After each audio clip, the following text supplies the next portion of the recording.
Audio Jungle.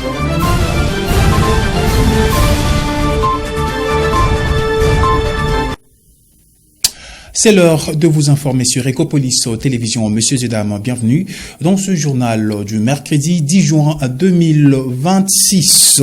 Mettre fin à la précarité et au favoritisme à la SNEL, c'est le but de la haute direction de Kinshasa qui a dépêché une délégation spéciale dans le Congo central. Sur place, la mission procède à l'identification physique et rigoureuse de tout le travailleur journalier, technicien et 2 panneurs dont certains cumulent plus de 15 ans de service dans l'ombre, espérant enfin obtenir leur intégration.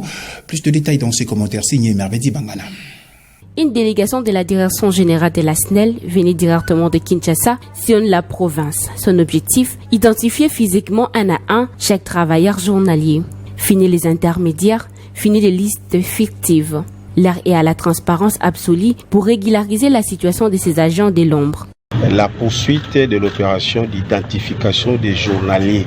Donc l'opération d'identification des journaliers qui n'ont pas été identifiés, des locales qui peut ce local jusqu'à ces lots. Dans les locales, ils doivent être identifiés. C'était le souhait de l'État propriétaire, donc à travers du ministère du portefeuille.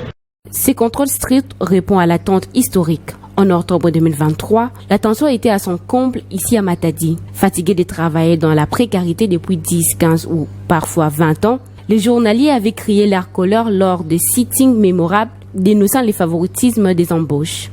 Signalons que cette démarche est inscrite dans la vision du ministre du portefeuille pour renforcer la rentabilité des entreprises publiques pour une gouvernance responsable, comme l'a dit Julien Chéra, chef de la délégation.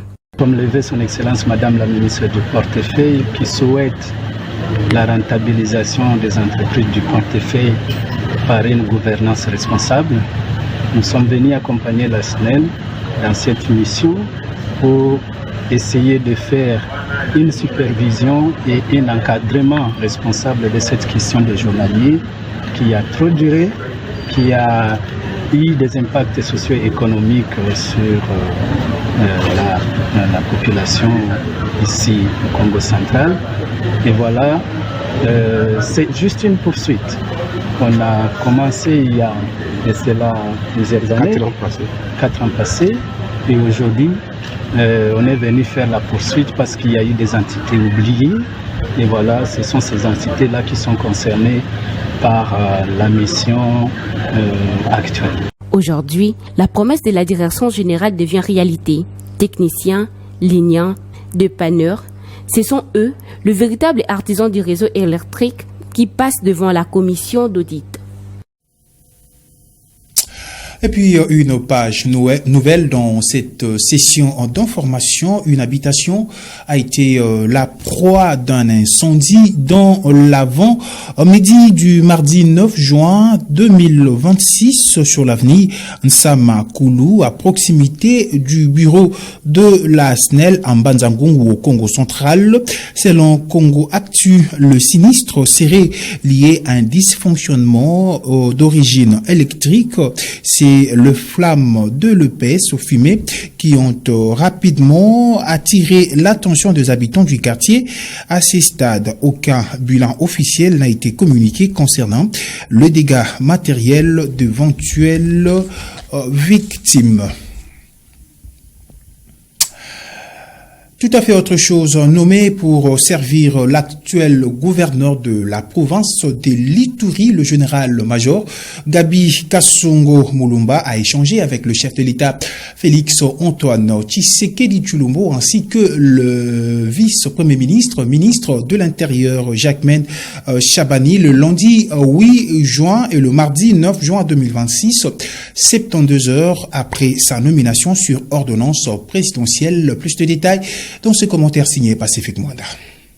Le commandant suprême des forces armées de la République démocratique du Congo, FARDC, Félix Antoine Tshisekedi Tshilombo, était face au nouveau gouverneur militaire de la province de l'Ituri, en proie des attaques rebelles, le général-major Gabi Kasongo Mulumba, récemment nommé par ordonnance présidentielle. Ces nouveaux commandants des opérations dans cette partie du pays en plein état de siège depuis mai 2021 a réussi des orientations du numéro 1 de l'armée congolaise.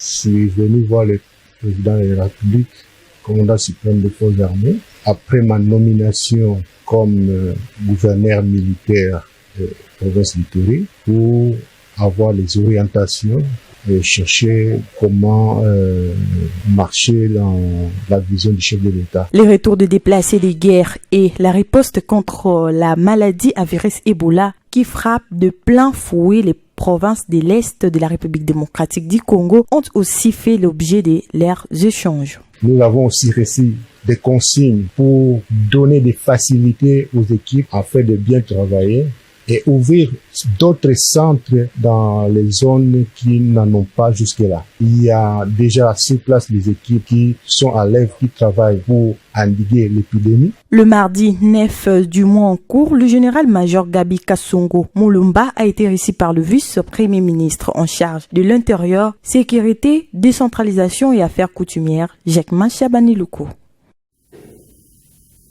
Et voilà, c'était plutôt un commentaire signé Pacifique Mwanda rendu par Doranto Malonda. Rebondissement politique en République démocratique du Congo alors qu'elle avait promis de déposer plainte ce mardi 9 juin 2026 contre le chef de l'État Félix Antoine Tshisekedi Tshilombo pour haute trahison. L'opposition fait marche arrière du mois sur le calendrier.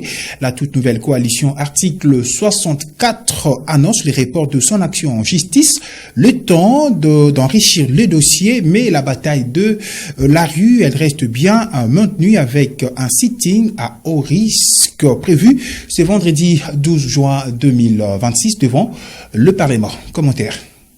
Au faux départ ou recul stratégique, à Kinshasa, les feuilletons politiques autour de la révision constitutionnelle viennent de connaître un nouveau rebondissement. Alors qu'elle avait promis de frapper fort, la coalition C64, qui est née le principal figure de l'opposition congolaise, a finalement choisi de temporiser la plainte pour la haute trahison et tentative de coup d'État constitutionnel contre le président Félix Tshisekedi. Initialement attendu ce mardi au greffier, n'a pas été déposé. Pas d'annulation, mais un report, girent les opposants. Dans un communiqué publié tard lundi soir, le bloc anti-référendum affirme vouloir consolider son dossier juridique. L'objectif affiché, intégrer de nouveaux éléments jugés compromettants pour bétonner l'accusation avant de franchir le pas de la justice. Au cœur de cette tempête, le projet de changement de la loi fondamentale. Pour le pouvoir, la constitution actuelle est un obstacle et freine le développement du pays. Pour l'opposition, ce n'est qu'un habillage juridique et une manœuvre destinée selon elle à faire sauter les verrous de limitation du mandat pour offrir un troisième bail à Félix Tshisekedi. Si l'action en justice attendra le bataille de la rue, elle reste proclamée. La coalition maintient son appel au sit-in le vendredi 12 juin prochain devant le palais du peuple. Un test de popularité cruciale pour l'opposition. Restons toujours dans ce même registre, messieurs et dames. Par contre, le ministre de la fonction publique, Jean-Pierre Liaou, s'est également exprimé pour le compte du pouvoir. Il qualifie l'opposition congolaise d'irresponsable et d'antipatriotique par le fait de s'attaquer au chef de l'État en cette période où le pays est dans une turbulence sécuritaire. Il exhorte par ailleurs les Congolais à se rassembler, à faire face à l'agression du pays par nos ennemis. Suivez le ministre de la fonction publique Jean-Pierre Liaou à travers cet extrait. Je crois que j'ai été clair, plus que clair dans mon message. Je ne vois pas d'autres commentaires à faire sur la question. J'estime que dans un pays, il est important que les acteurs politiques, qu'ils soient de l'opposition, de la majorité, puissent se rassembler autour des fondamentaux. Et aujourd'hui, le fondamental, c'est le rétablissement de la paix et de la sécurité sur l'ensemble de notre pays. La gouvernance actuelle n'est pas parfaite. Aucune gouvernance n'a jamais été parfaite. Mais, comme je l'ai dit, incongru, je dirais même irresponsable, de s'attaquer à la personne qui tient les commandes du pays et qui fait traverser l'avion Congo dans une zone de turbulence. C'est une attitude suicidaire, une attitude de la part de l'opposition, une attitude que je juge d'antipatriotique, une attitude non républicaine. Il faut savoir respecter les institutions, il faut savoir se rassembler, surtout lorsque le pays fait face à la pire agression qui soit. Ce n'est pas une question d'homme. On sait bien, par rapport à cette agression, ce n'est pas Tshisekedi que l'on vise. On vise la RDC, on veut tuer la RDC. Qui ne le sait pas? Parce que c'est une agression qui date d'il y a quoi 30 ans? Bien avant que Félix Tshisekedi n'arrive aux responsabilités. Ça veut dire quoi? Ça veut dire que n'importe qui serait aux responsabilités ferait face à cette agression. Donc nous avons l'obligation morale de nous rassembler pour d'abord faire en sorte que notre pays soit mis hors de danger et faire en sorte que les envahisseurs, ceux qui occupent illégalement notre pays, puissent être neutralisés. Et puis, quittons la politique pour parler sport dans cette session d'information. Le Léopard de la République démocratique du Congo et l'équipe nationale du Chili se sont affrontés le mardi 9 juin 2026 au stade de la Source d'Orléans en France dans le cadre d'un match amical international pour préparer la Coupe du Monde 2026. Cette rencontre a pour objectif de permettre les deux sélectionnés d'affirmer leurs capacités avant le début de la compétition. Commentaire signé Mervedi Bangala. Le mardi 9 juin 2026, au stade de la Source d'Orléans, en France, la République démocratique du Congo et le Chili se sont affrontés dans le cadre d'un match amical international. Face à une équipe chilienne, entreprenant et bien organisée dans la conservation du ballon, les Léopards ont affiché une discipline collective durant la première période. Les formations se sont observées, privilégiant l'équilibre tactique, même si le Chili s'est montré plus présent dans la construction de ses offensives. Au retour de vestiaire, la rencontre a changé de rythme. Les Chiliens ont ouvert le score à la 52e minute grâce à Dario Osorio, récompensant une phase de domination. Malgré les tentatives congolaises pour revenir au score, le Chili a ressenti son avantage à la 86e minute par Mathias Sepulveda, mettant la RDC sous pression dans les derniers instants de la partie. Les Léopards n'ont toutefois pas baissé les bras. 2 minutes plus tard, à la 88e minute, Joris Kayembe réduit l'écart. On réussit à entrer dans la surface, voilà. Et oui, la réduction du score, avec la manière, avec de l'envie, Joris Kayembe pour le 2-1. Encore une fois, Joris Kayembe. Au terme de la 90e minute, le Chili s'est imposé sur le score de 2-1. Rappelons que la RDC affrontera le Portugal les 17 du mois en cours. Toujours dans ce même chapitre sportif du match amical RDC-Chili, le sélectionneur de l'équipe nationale de la République démocratique du Congo, Sébastien Desabre, s'est exprimé au micro de nos confrères de la radio Top Congo. Il a éclairé l'opinion sur la prétendue inefficacité des Léopards, des attaquants de Léopards. Il est au micro de Thierry Kambundi. Les matchs de football, je crois qu'il faudrait voir un peu dans le temps réglementaire quand est-ce qu'on a perdu, mais ça fait un petit moment. Il faut positiver. Bien sûr qu'il y a des choses qui n'ont pas fonctionné. Ça reste des matchs amicaux avec beaucoup de changements, beaucoup de structures. On a changé des joueurs à la mi-temps, donc il y a une évaluation qui est faite, c'est vrai, mais ce n'est pas des matchs officiels. Mais en tout cas, comme toutes les équipes, on a encore pas mal de choses à travailler. Et puis même quand on fait des bons matchs comme on a fait contre le Danemark, on a encore des choses à améliorer. On fait partie des équipes. On n'est pas 46e mondial pour rien. Ça veut dire qu'on a de la qualité, mais ça veut dire aussi qu'il y a 45 équipes. Non, après c'est les animations offensives, c'est toujours. Il faut voir les stades dans sa globalité. Hein. Si on prend les derniers matchs qu'on a joués, je pense que On n'a pas fait de 0-0, il me semble. Enfin, en tout cas, je crois qu'on a gagné contre le Bénin 0. On a 1 contre le Sénégal, 3 contre le Botswana, 1 contre la Jamaïque.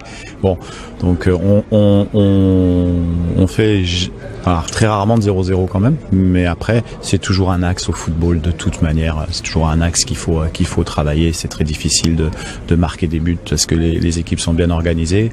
Quand les équipes qui jouent contre nous également, c'est très difficile de nous marquer un but. On l'a vu encore aujourd'hui où c'est 2 buts qui sont à l'extérieur de la surface de réparation.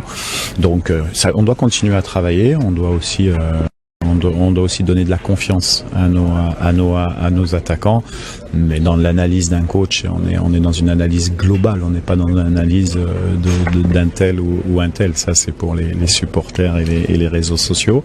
Mais c'est bien que tout le monde participe, donne son avis. Ça fait partie.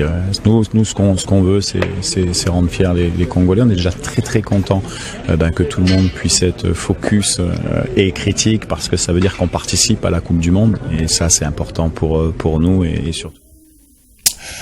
Et puis, l'actualité au-delà de nos frontières, au Mexique, l'un de 3 pays organisateurs de la Coupe du Monde, de fonctionnaires en grève ont bloqué le principal accès au stade Mexico dans lequel doit se tenir la cérémonie d'ouverture jeudi 11 juin 2026. Le manifestant demande des augmentations de salaire. Reportage signé France 24.